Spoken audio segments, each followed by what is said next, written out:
Welcome back, everybody, to the Derby City Fandom podcast. My name is Kenny, joined today by Jake and Colin. As always, didn't forget them this time. Look at that. Aren't you proud?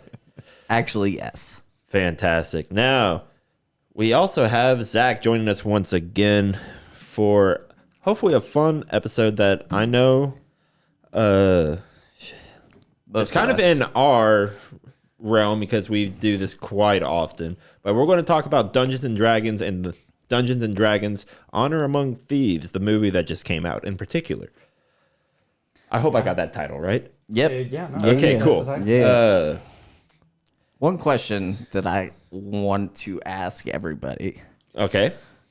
before we get started and get into the realm of things, if you will. Mm-hmm. So with this movie that just came out, what are your all's particular snacks that you get at a movie theater? Just curious. Well, I actually had this conversation with Zachary that this film I feel like would have been made better if I was able to get my popcorn served to me in a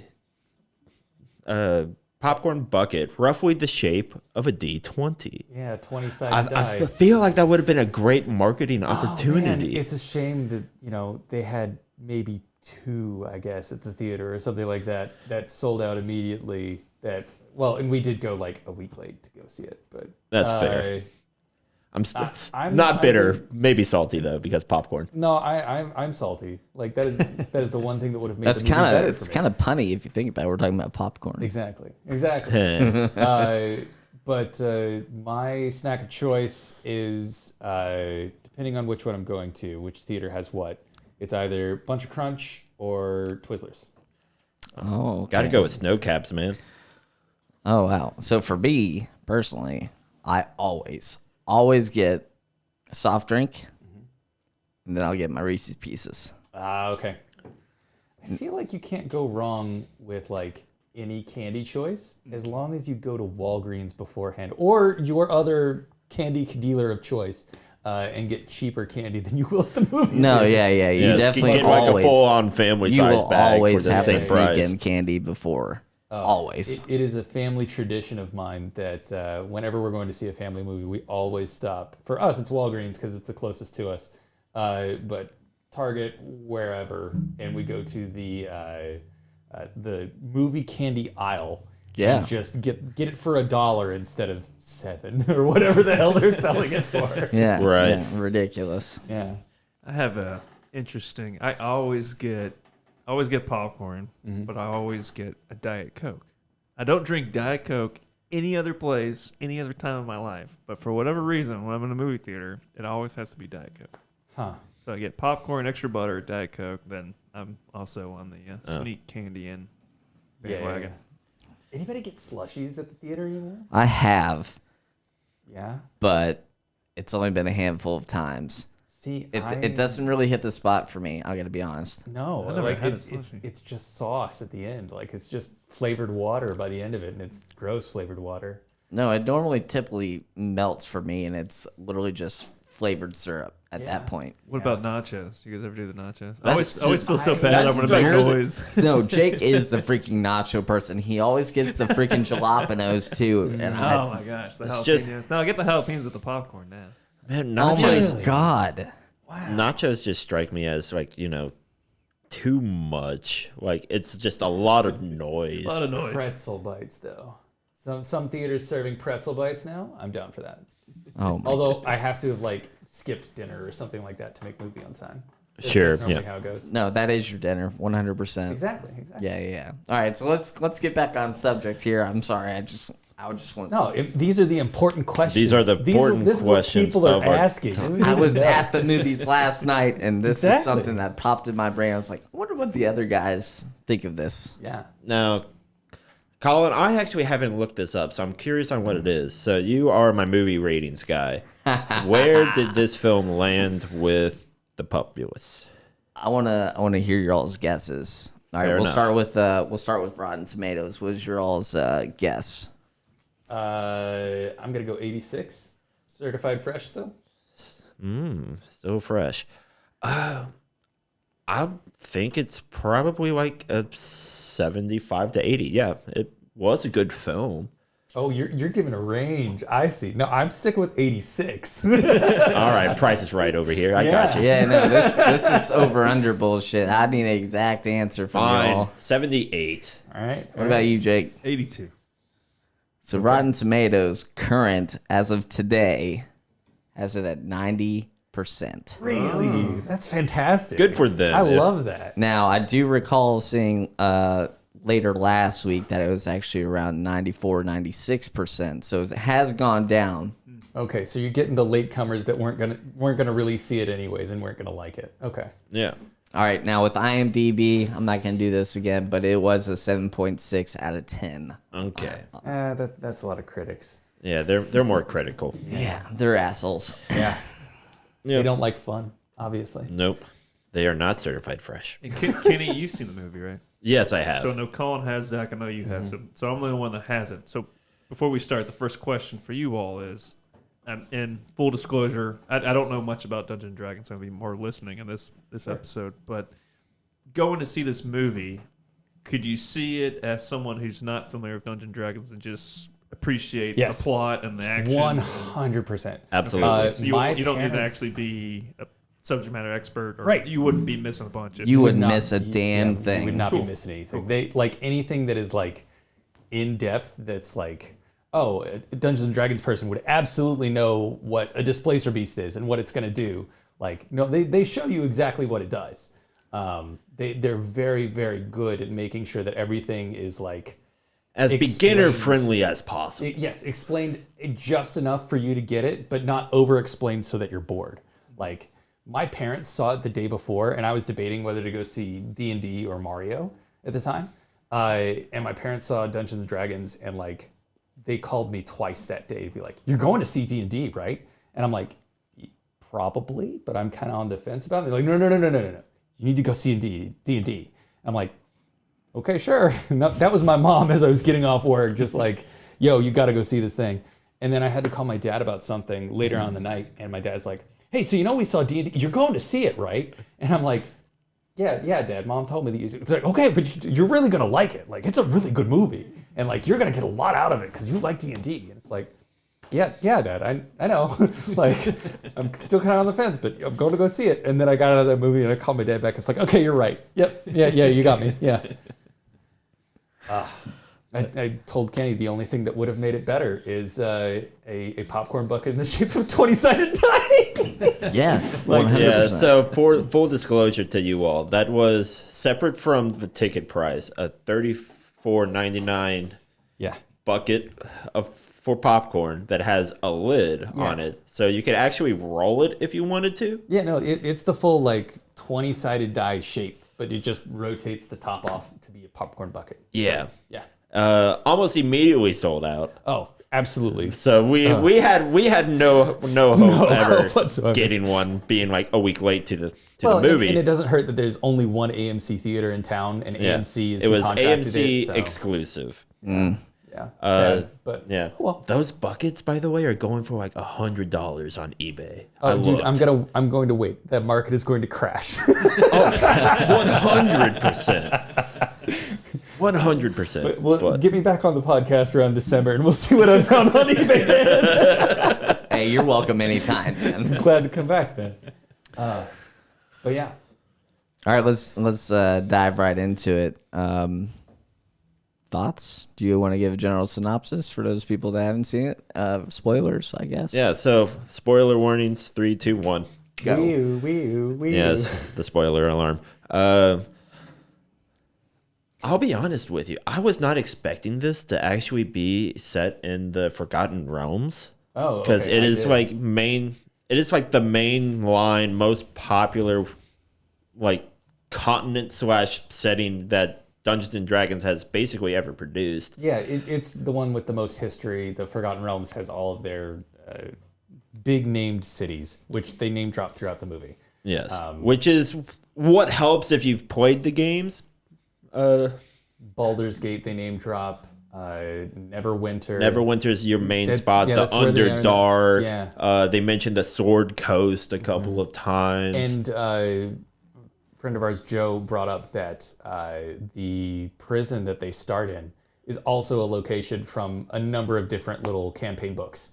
I forget the name of the prison itself, but like Icewind Dale is like the region that it's in, and it's the famous prison in there.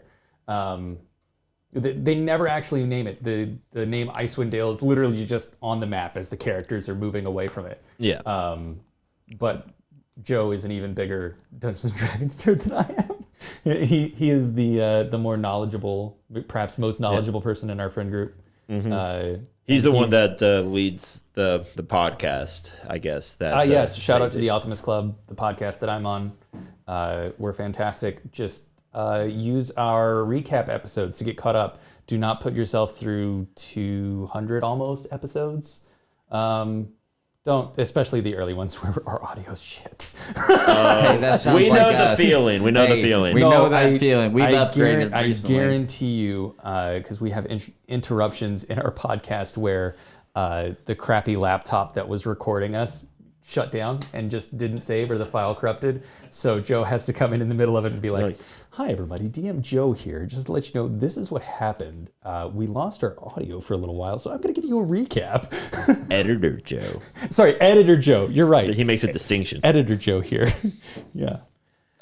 So yeah, listen to our recap episodes. You can find us on wherever you like your podcasts, Spotify, etc. I think we're not on YouTube like you guys are. Yeah. So we're officially sponsoring your podcast. I like that. I mean, Dude, I'll do a follow whatever you want to do, Hell man. yeah. I am I all mean, for full that. disclosure, we're- I have given everybody on that podcast their own personal miniature. Yes. Hey, that's great. Yes. I am So, in support you're of that. wonderful. So give these guys a follow as well. Yes. But yeah, the name of the prison was Revel's End. Yes. Yes. Yes. But that has been used before. That's like a setting in one of the various supplements or games or whatever. But yeah, I expected this to be like recognizable spaces, but as someone who's never actually played any of the Baldur's Gates, who like avoids most of the campaign books that they print, I was not at all interested in the place, but I am now. Like it converted me. That's a cool world. Oh yeah, like Water's Deep, Baldur's Gate, Neverwinter. All of them. All of them are just famous. Somebody's going to probably correct me, and feel free to correct me down in the comments below. But I think that was what was released in the first edition. Probably it's first edition or AD&D for sure. Like it's old. It is old.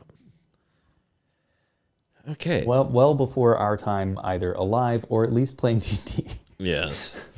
I think you and I got our start back in 3.5. Yes. And the fun mess that was.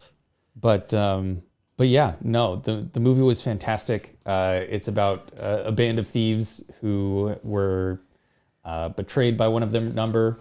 They're fighting against the Red Wizards, who are the main antagonists, trying to save Chris Pine's character. Edgin.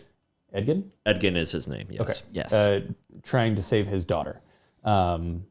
They say his name so infrequently. He's just the bard to me. So, Yeah. but yeah, the rogues escape from prison. They have to go steal stuff from the Underdark.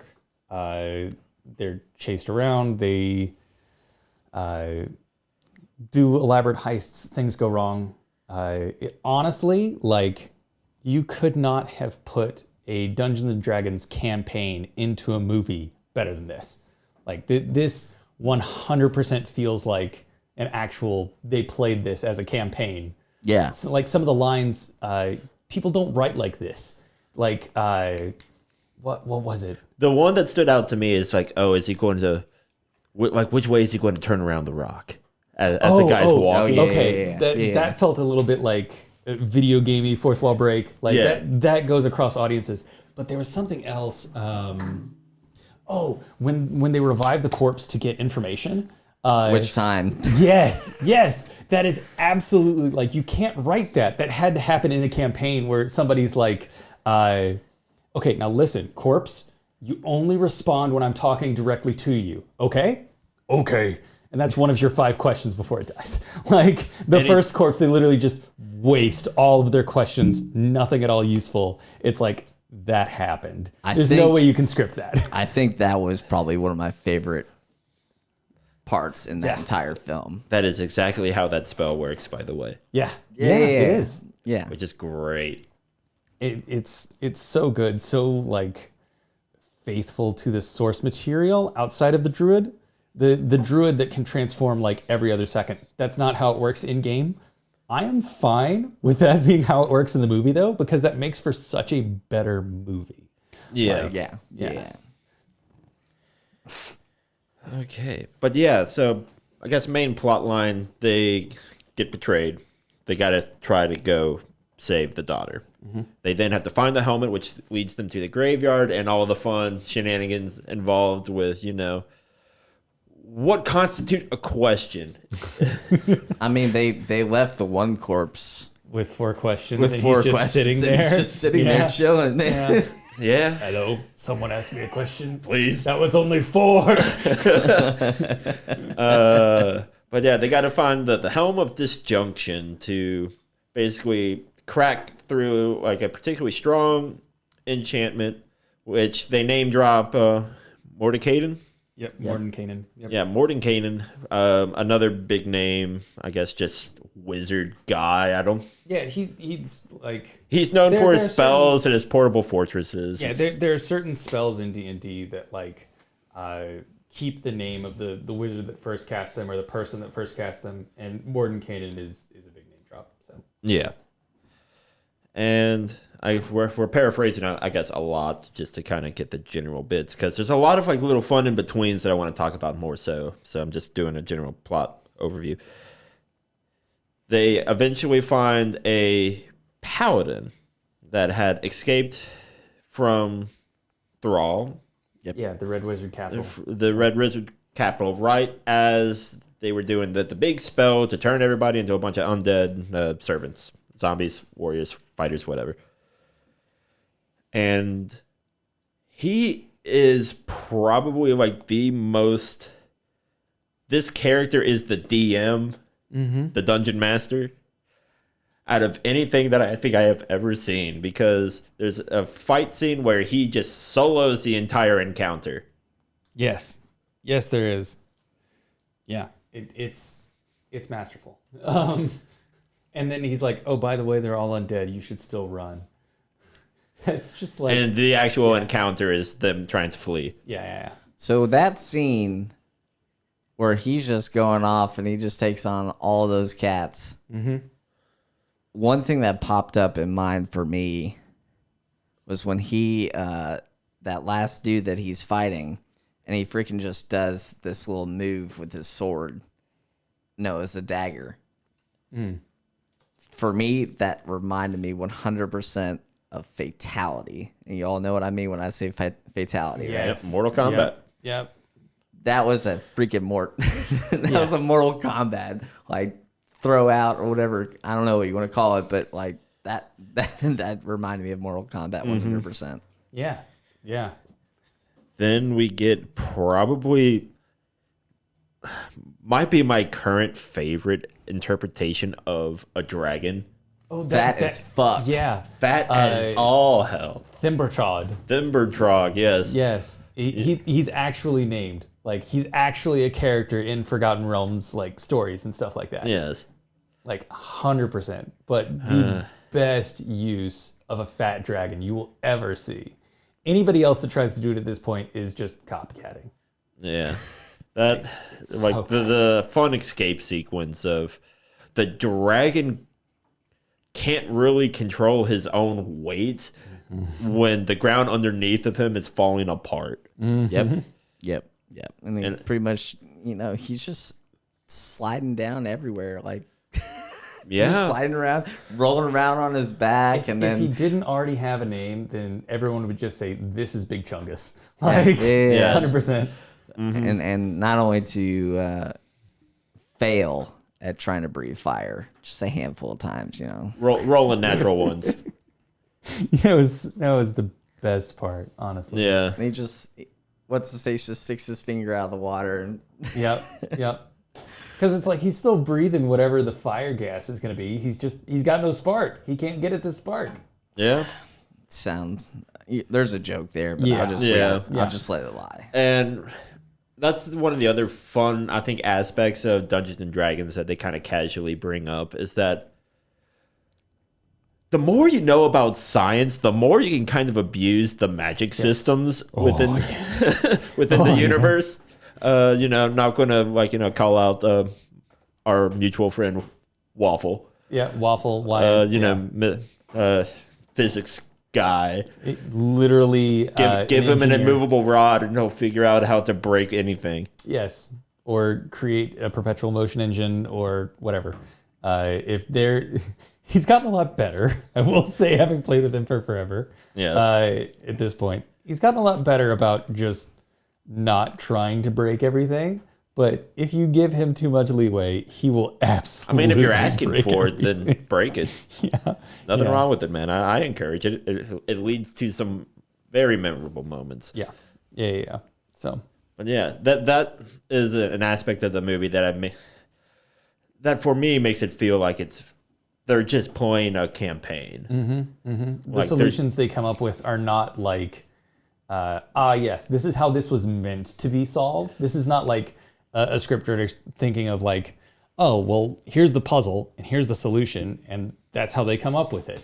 There's a puzzle here, and someone has come at it from the exact wrong angle and brute forced their way through until the wall fell down, and then, oh, hey, we're at the end.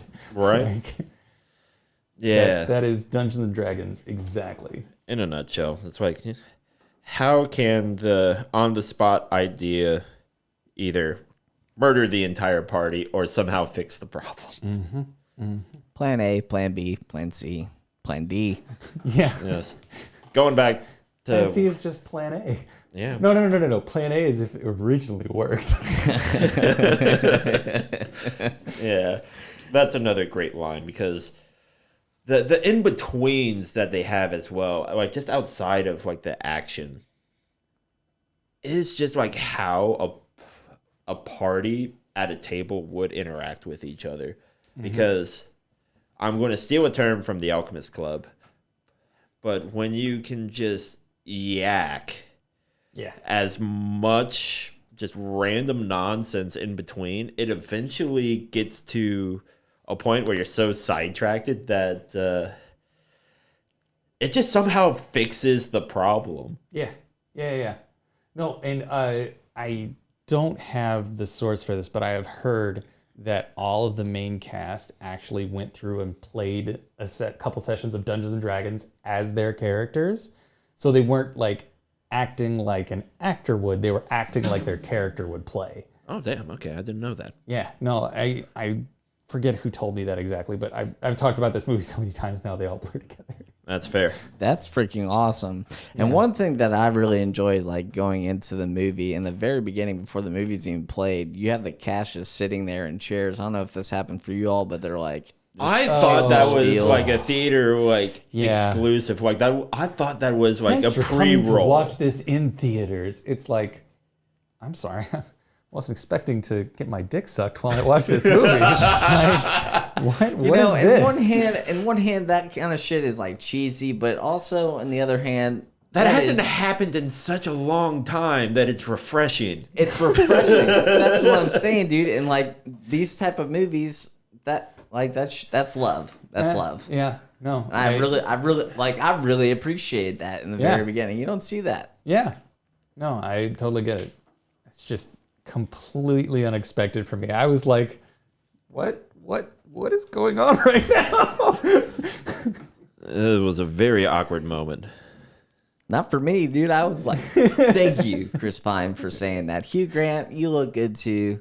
Michelle Rodriguez, damn. Always. Always. Damn. Oh, you're saying at the beginning all the actors? Yeah, they just sit in chairs and say, "Hey, thanks for coming to watch this movie in theaters as it was intended." Yeah, there was another movie that recently I think there's been other ones like recently that have been trying to bring that back. I mean, I'm sure other movies have done it, but you don't see it. It's not common. That's what we're getting at. Like, yeah, recently I heard, I saw it just within the past couple of months, someone else did. Interesting. Yeah, I haven't been to the movies that much at all recently, so. Well, that's why they're. Yeah. Outside of like Marvel movies, I haven't been to the theaters much. Hey, I'm going to another movie this here in a couple days. Yeah. You want to know what movie it is? Is it Mario? Nope. You know what anniversary is on? Actually, it's technically last week. Yes, I do. Lord of the Rings, baby. Ah. Return of the King. It's gonna be in Okay. theaters. Anyway, I'm getting off topic. I'm sorry. Is that right? But some like cameo that I really want to talk about, and I think we all know where I'm going with this. Bradley Cooper. Oh, yeah. Yeah. Being the halfling, Yeah. ex-husband. Yeah. Literally, Perfect. my fucking grin. That entire Yes. scene. Yes. She lost her short king to another tall queen. And it's just like, Which is oh, man. It's so perfect. like they like made like the halflings like the appropriate size where they're like 3'5". Yeah. Yeah. So even like And the then regular they human changed being, the rest of the set for everyone else. It's so perfect. So perfect. He's yeah, just sitting in the chair, and it's Like, like everything 2 is just feet wider wa- than yeah, such a nice little detail. And then just like, oh, you can take your walking stick. Oh, and it just so happens to be a staff of incredible power. Yeah. Okay, I thought that was bullshit, honestly. No, that's how that happens. Like if you're unable to identify magical items, it's just Oh, a yeah. stick. Yeah. No, like if you don't know magic, then of course it's a funky looking stick. Like, oh, hey, that looks like a nice walking stick. It's roughly cane shaped. Sure, yeah. That is totally a Dungeons and Dragons thing. Like if you are unable to identify the item in your hand, it is whatever you think it is Yeah. until proven otherwise. Yep. Yep. So one thing that that kind of reminded me of something, and this is totally off topic in the realm of nerddom, if you will. So Safina, the makeup that she had on, it reminded me of Jess from New Girl when she.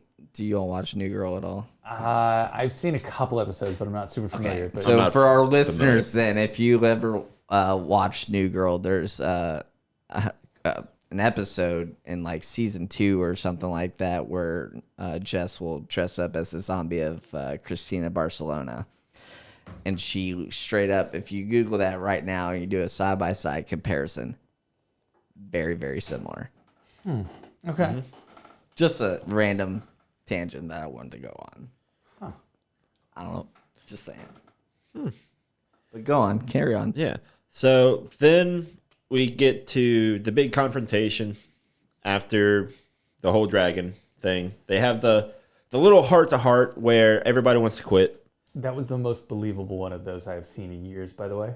Yeah. Everyone has like their reasons for actually quitting the team, and then the leader of the party actually leads and gets them all back together. Yeah, by saying it's like, hey, not to say that all of your reasons are less than mine, Right. but I am the reason why all of this is happening to Yeah.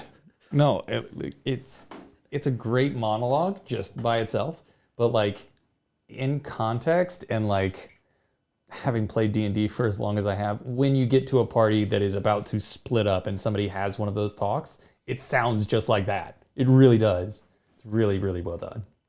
Mm-hmm. Then they come up with a very fun heist kind of idea of let's play Portal.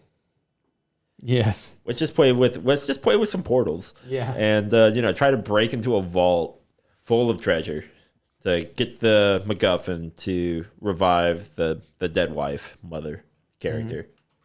Yep. And that goes about as well as expected for a campaign, and for as well as you would probably expect it to go for the film. Yeah. I feel like a heist movie would have let them win just a little bit more. They would have gotten a little bit more out of it. But like But having played D&D, a dungeon master would be like, that's a great idea. Shame it doesn't work though. shame the thing falls over. Yeah. Oh But, man, what a terrible circumstance. Your plan fails. Right. Now, here's my one complaint, I think, with this entire film, my one nitpick. It is entirely, up to the DM. that wizard should have killed them all in that one scene. Instead of like Probably. giving them like the chance to like entertain the crowd or whatever. What when Because- she stops time?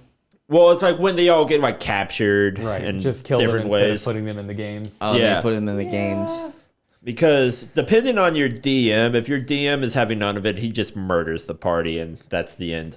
Yeah, but it like at that point, like looking at this as if it was just a D&D game, the DM has this huge plot point that they want you to get involved with. Like that's just a little bit of railroading. Yeah, a little bit of railroading and like you've got this great plan and all. I'm going to let you do the plan, but it's not going to work. You have to go do my big thing instead. Like, Yeah. They'd been hyping up the games all movie. They're going to play in the games. So Right. Plus, it's in all the trailers. Like every single one of the trailers has them running through the gauntlet. Like it was going to happen. So. Yeah. So then we see them go through the gauntlet right after that. Yep. After they get captured. And we are introduced to.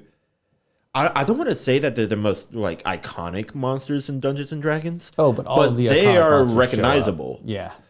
So you get the Displacer Beast, which is, for Jake here, it is like a Black Panther sort of thing with like squid tentacles coming out of its back/tail. And it is able to project illusions, which it uses to take advantage of its prey. Yeah, so like it'll project itself like chasing behind you when it's stalking you from the side. So like you think that you're cornered between two of them. Really, it's just one, but you're still dead. Yeah. And my personal favorite monster, just the gelatinous ooze. Oh, yes, Yeah, the yeah. gelatinous cube. They use that so well. That was genius. Genius. Absolutely genius. What happens is that the Displacer Beasts are hunting all the contestants in the games through this maze of risen stone blocks.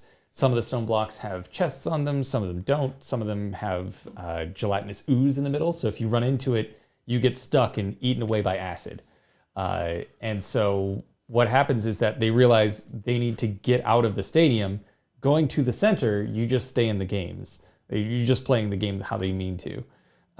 So they, like, as this row of blocks with a cube is about to get lowered, they all jump inside of the cube, but the druid leaves her finger just outside of it.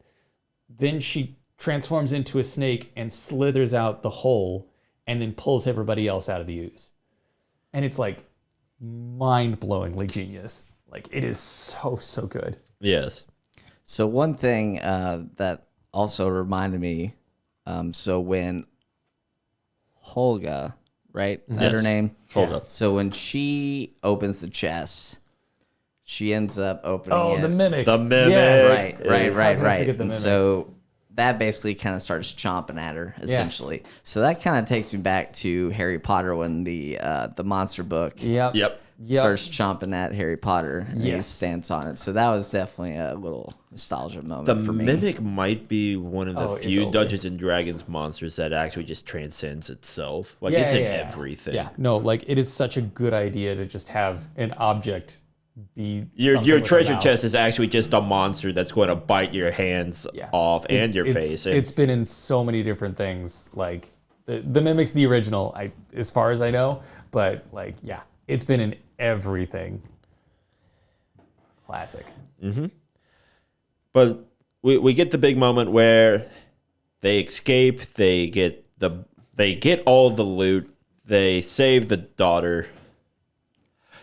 But the big bad wizard is about to zombify the entire city.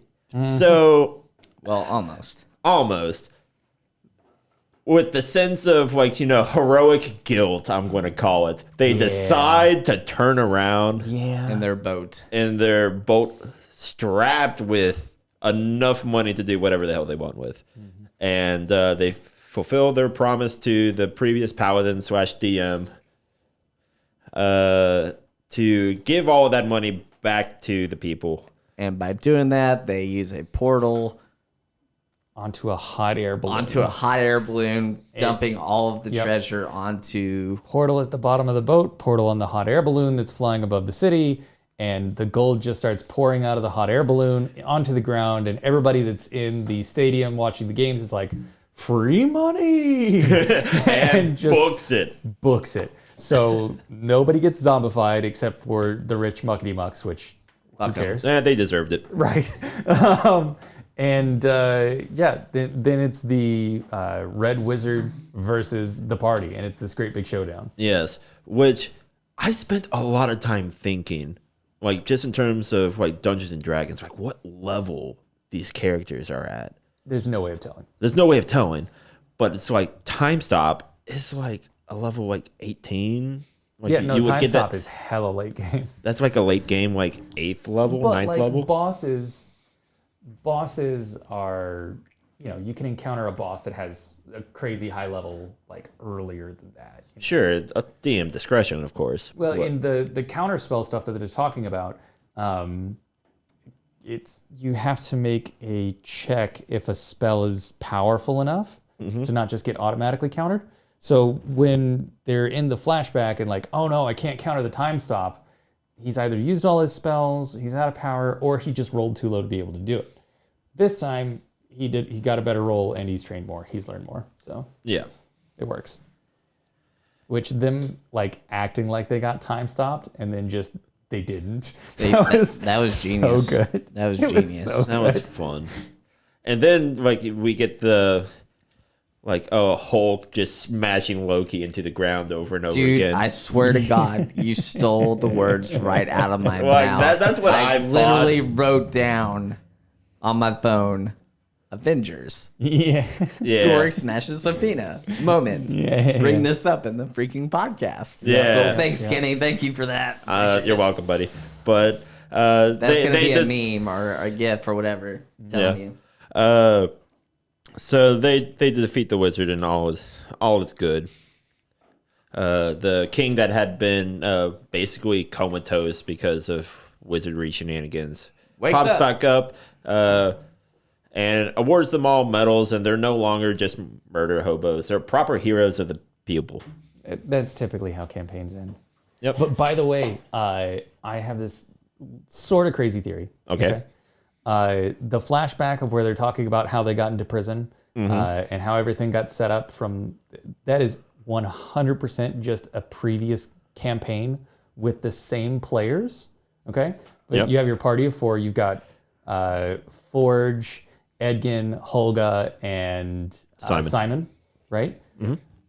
But then Forge's player is like, I'm kind of done being a rogue, guys. Like, we're ending this campaign anyways. Like, I'm done playing this. So that's when the DM takes the character, gives you the whole betrayal arc, right? You get to play through all that, and then the campaign is over. They're in prison, blah, blah, blah. Then Forge becomes the non-player character, right? He's the big bad now, or one of. Mm-hmm. And the same player is playing the druid now. It's the same party of 4. Yeah, they kind of act They're similar. They are way too standoffish and doesn't really like the party and kind of being an edgelord, right? Yeah. But like the chemistry between those characters is way too good to have like a whole new player being the druid. Mm-hmm. If that makes sense. Sure. Ooh. Interesting. So Okay. That you kind of blew my mind a little bit with that. I never really thought about it. Mm-hmm. Yeah. I like halfway through the movie, I was just like, wait a second. Hang on now. Well, how about that? Okay. Yeah. I don't think that will ever be confirmed or talked about or whatever. Because Oh, I don't think that probably it doesn't matter, right? But it's just like it doesn't it's a nice really little need headcanon. to be. But yeah, no, that's something to think about. One other thing that I want to kind of continue to bring up, you really don't need to have played Dungeons and Dragons before for any of this to make sense. But all of like the little like inclusions for people that play are spot on. Like how concentration checks work. So there is a scene where they're trying to cast an illusion spell to distract a bunch of guards. Yep. But when the sorcerer gets his foot stuck, his concentration gets broken and isn't able to meet the checks. Yes. The checks, air quotes, to continue the spell at like its peak condition. So the that's what spell just falls apart and and it it is. starts getting all like And you see that. and the guards notice that. Yeah, right. Like it's broken robot, or like, you know, Like the face the just face like starts melts. melting. Yeah. It's hilarious. That is a great interpretation of concentration. Which Yes, because most of the time, DMs will just think, "Oh, you failed your concentration check. Spell's Bam, done. Spell's done. No anything else." But this is like, "No, can you get your concentration back?" Yeah, no, Only kind no, of. you can't. You can't really. So spell's failing. Bye. Yeah. That's such a fun little thing. And then how wild magic works for sorcerers. Oh yes, the Where- little like the dial-up rotor that he has on his belt to get like his spell power out of. Yeah, his callus or whatever. I have no idea what it's called. Focus. Focus, yeah. So it's the reason that it fails sometimes is because he's a wild magic sorcerer, and so in the game, like if you roll bad on your d20 or something like that, The DM can decide to either help you or punish you, depending on how you roll. right, and so you roll 2 10-sided dice to get a number from 1 to 100, and then there's a whole chart in the book of different effects that, like, one time you turn into a tree, like just your spell goes through and then you're a tree. You can't do anything for the next 5 minutes. Or sometimes your spell accidentally casts another spell. Sometimes there's an extra fireball or something like that. Sometimes you cast that fireball on yourself. Yeah, but it's crazy. Yeah. The one that we see in the movie is where he casts levitate, mass, Yes. but on like the mass scale. So he casts it, I guess, technically a couple levels above. Right. For the But movie. for the movie, it's better. whatever. But like, But you he just cause everything to levitate. just out of flips nowhere. gravity for a couple minutes. Yeah. But yeah, no, like some of the fun effects of like that DMs can have. It's like you can lose your hair for 24 hours. You can cast levitate on yourself. A unicorn just spawns behind you. You can become a potted plant. You cast fireball on yourself at like the 5th level. Yeah. There's All kinds kinds of of fun stuff. I will say that like it happens pretty much only as frequently as it happened in the movie. So like once or twice throughout the whole thing. thing, which that's pretty normal. It's not supposed to happen every single time, but It's more fun if it does. depends. Depends on your DM. Depends on I was about to say, Your yeah, it mileage depends on may your vary. DM, I guess. Yeah, your mileage may vary. mileage may vary. Yeah. And yeah, as a whole, I think this film did really well. I know I had talked with you, Zach, about whether or not we'd want to see a sequel to this. I would like to see a sequel to this film, but with a new cast in like a new location. Like bring it to Baldur's Gate, bring it to Waters Deep. Okay. But same universe, like and just have them talk like, oh hey, did you hear about that incident that went down at Neverwinter? Right. Well, and they do have a reference to the old Dungeons and Dragons cartoon. Like the other group you see running through the maze and everything, that's the them. same characters from the old Dungeons and Dragons TV show, which I think was set in the same place. But I don't know. I kind of don't want a sequel. I really think this is just like, this movie is so perfectly done that like if you tried to do a sequel, I mean, I guess it could work with a different cast, but I don't want to see these characters again. Their story's done, Yeah. So it's like, I think that it is just such a perfect home run that it's like, you don't need to go to bat again. Like, I don't know. I think that things get over sequeled, and I could see them trying to recapture the spark here and just getting nothing and it being terrible. Yeah. So a different movie, different cast is what you'd suggest. Same universe. I don't think it needs another movie. I don't think there needs to be another Dungeons and Dragons movie. I really don't. Would you be upset if they did? Probably not. I mean, if it's close to this one, I wouldn't be upset. But it's like Kenny was saying, I would want, if they had to do another one, absolutely cannot not do it. It would have to be a different cast. Yeah. Yeah. Different cast, different story, different. You still have the Red Wizards or something?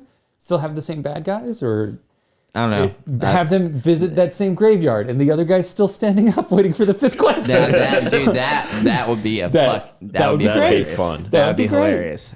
Different cast, though. I agree with. I don't think they need the same.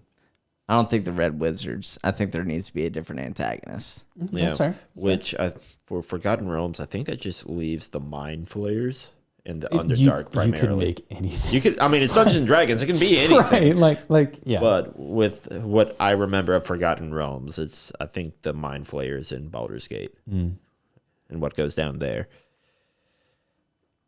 Oh Lord!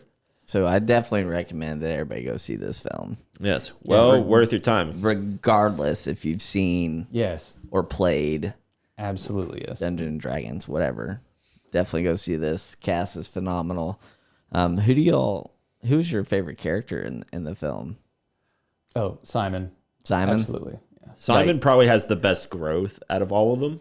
Oh no, I watch too much anime and all that other shit that has the person holding you back was yourself the whole time. You just enjoyed it when he punched himself in the face. It's so lovely when he punched himself in the face. I did enjoy that moment for sure. It's just, I get off on that stuff. That's so good. It's so good. It's a trope that I think isn't done properly enough, and this was perfect. So this may be a hot take, but I think Michelle Rodriguez should have died. See, no, I think that them resurrecting her character is absolutely perfect. So I saw it coming as soon as she was like, "Oh, did we get him?" And she wasn't like standing up. I was like, "Oh, okay, they're going to use the resurrection spell here." It's easy to see coming, but it's like it was correct. Yeah. Okay. She had established herself as actually I don't want to say that the mother was not a part of the family, but Yeah. she was not there to raise the kid, right? So all of the kid's memories are with Holga as opposed to the mother. Yeah. I get that. I really do. But at the same time, I'm going to come at it from this could be a potential second film. But I agree with what you said earlier. Maybe there doesn't need to be a second film. But if there is going to be a second film with the same cast and maybe they go to a different universe, that could be a potential, hey, I'm going to bring back my wife, that kind of thing. But at the same time, Well, it's like the whole time they're seeking the artifacts to revive someone from the dead. The curse, they remove the curse from the dead body basically to bring them back from the dead, and it's like they've got the item right there. They had the setup where Hulga was actually the kid's mom, and the whole time Chris Pine's character has been having this arc of being less selfish, I guess, just more heroic in general. And the whole time he's been saying to his daughter, "I'm doing this to resurrect your mom. Like that's why I'm doing this." Well, Hulga was the mom, not biologically, but like she was the mom. Yeah. So yeah, no, I agree with it. It was just poorly translated in the movie, kind of. I guess she was there through all the flashbacks with the kid though. Yeah, like there's yeah. Overall, good movie. I enjoyed it. Yeah, very good movie. Fantastic. 100% worth your time. Could you imagine if No. they... All right. Thanks, everybody, for listening. No imagination here. I was a couple inches away from here. There's no. That's exactly how that happens, by the way. Yep. All right. Go ahead. Ken. I'm sorry. But no, I think that is probably a good point to, I guess, wrap this all up. The film is good, but I would love to see that when they come out with a Netflix version of this. Why?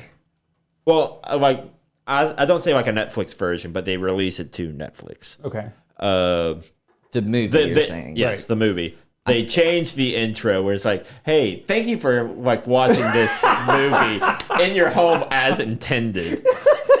I think that would be great. Okay, I will give you that. That would honestly be fucking hilarious. That would That be would great. be hilarious. But if you have the opportunity, go watch it in theaters. If your AMC theater still has a $34 I'll popcorn pay you 50 bucket. for it. I'll pay you 50 for it. Yes. Plus shipping and handling. DM Colin, I suppose, at any of the Derby City Fandom stuff.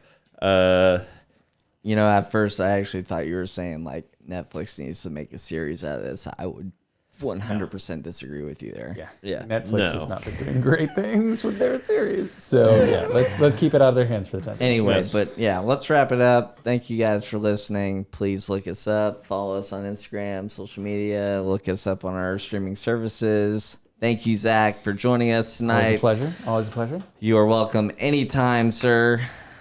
Kenny? Yes. So I think that is a good point. Follow us, YouTube, anywhere you can find your podcast streaming services, Google, Spotify, various other ones, and we will see Wait. you all. No. Jake, do you have anything you want to say? Thank you, Zach. It's been great. You're welcome. Yes, Jake is here too. All right, everybody have a good night. Yes. See you, everybody.